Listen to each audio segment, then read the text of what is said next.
ইরানের জনগণকে রক্ষায় প্রয়োজনে দেশটির সর্বোচ্চ নেতা আয়াতুল্লাহ আলী খামেনিকে হত্যা করতে পারেন মার্কিন প্রেসিডেন্ট ডোনাল্ড ট্রাম্প। এমনটাই হুঁশিয়ারি দিয়েছেন সিনেটর লিন্ডসে গ্রাহাম।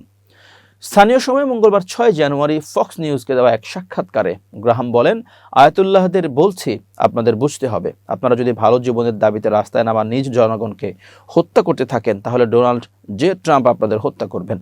গ্রাহাম আরও বলেন, ইরানে পরিবর্তন আসছে এবং এই আন্দোলন মধ্যপ্রাচ্যের ইতিহাসে বড় মোড় নিতে পারে। ইরানের অর্থনৈতিক সংকটের জেরে দেশ জুড়ে ছড়িয়ে পড়েছে রক্তক্ষয়ী বিক্ষোভ। এই সুযোগে দেশটির অভ্যন্তরীণ রাজনীতি নিয়ে নানা ধরনের মন্তব্য করছে যুক্তরাষ্ট্র। সম্প্রতি মার্কিন প্রেসিডেন্ট খামেনি প্রশাসনকে হুঁশিয়ারি দিয়ে বলেন, বিক্ষোভকারীদের উপর হামলা করা হলে শক্তিশালী প্রতিক্রিয়া দেখাবে ওয়াশিংটন।